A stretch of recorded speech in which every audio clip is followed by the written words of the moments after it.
Kita ada tokoh hebat. Tokoh-tokoh kita ni sebahagiannya kita hanya kenal satu sisi saja.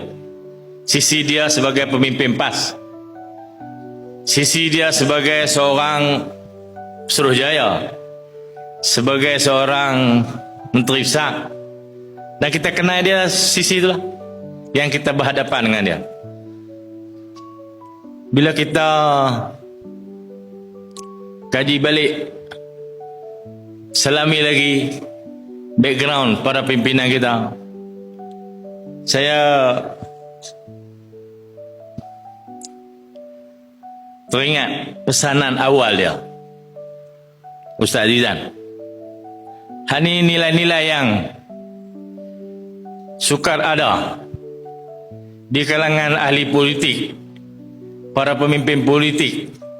Kerana sebahagian besar daripada ahli-ahli politik, dia akan jual semua kebaikan untuk jadi bahan, untuk dapat mileage, populariti, dibalas dengan sokongan atas dunia ni.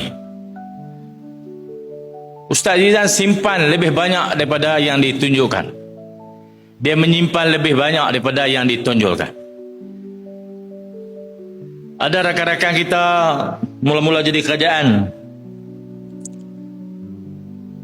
mai bagi cadangan,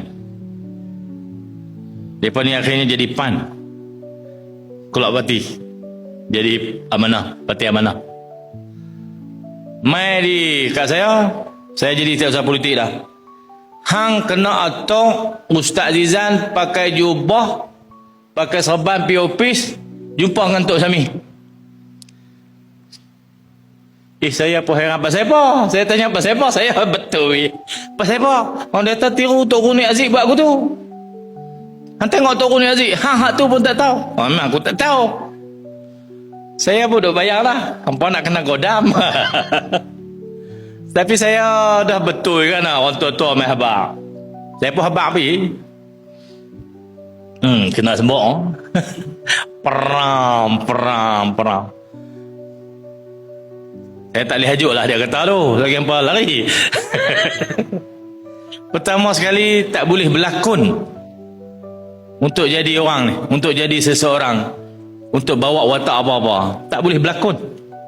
Tok Guru dia jumpa Sami Siam, dia pakai serban, pakai jubah. Dia tak berlakon, dia memang lagu tu dah. Tok Guru ni Aziz. Ustaz Zizan bukan lagu tu. Ustaz Zizan jarang pakai jubah. Dia banyak pakai songkok, pakai